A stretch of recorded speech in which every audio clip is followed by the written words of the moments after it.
FC Asia cup ফুটবলের quarter final ম্যাচে বাকি করে দিন। তার আগে ভারতীয় দল গঠনের প্রস্তুতি শুরু করে দিল ভারতীয় কোচ খালিদ জামিল। শনিবার থেকে বেঙ্গালুরুতে শুরু চূড়ান্ত দল গঠনের প্রক্রিয়া। দুই বিদেশি কোচের হাতে ন্যস্ত ছিল ভারতীয় ফুটবলের রূপরেখা তৈরি করার কাজ, কিন্তু বিগত কয়েক বছরে আন্তর্জাতিক স্তরে ততটা প্রতিষ্ঠিত করতে পারেনি ভারতীয় দল।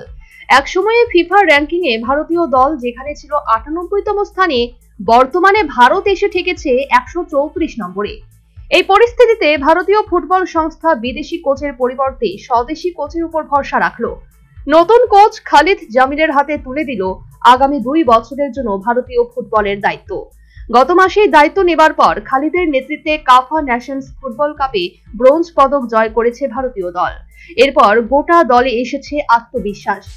এবার খালিদ জামিলের নেতৃত্বে ভারতীয় দল শনিবার থেকে প্রশিক্ষণ শুরু করেছে বেঙ্গালুরুতে। এবার লক্ষ্য এশিয়ান কাপ ফুটবলে যোগ্যতা নির্ণয়। যে লক্ষ্যে ভারতীয় দল ৯ অক্টোবর সিঙ্গাপুরের মাটিতে সিঙ্গাপুরের বিরুদ্ধে এবং ১৪ অক্টোবর ভারতের মাটিতে ভারত খেলবে সিঙ্গাপুরের বিরুদ্ধে।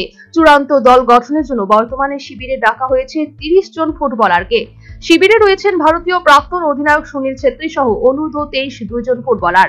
তাছাড়া স্ট্যান্ড বাই হিসেবে রাখা হয়েছে ৫ জনকে। শিবিরের প্রথম দিনেই ভারতীয় কোচ প্রশংসা করেন প্রাক্তন অধিনায়ক সুনীল ছেত্রী এবং গুরপ্রীত সান্ধুর। তাছাড়া চোট সারিয়ে দলে ফিরছেন জিংঘান এবং তার উপরও ভরসা রয়েছে খালিদ জামিলের, যার কারণে এক প্রকার অনুমেয় এবং তারুণ্য এবং অভিজ্ঞতার উপরই জোর দেবেন ভারতীয় দলের নবাগত কোচ, যার ফলে খালিদ জামিল ভরসা রাখছেন গোটা দলের ফুটবলারদের উপর। Bureau report, news vanguard.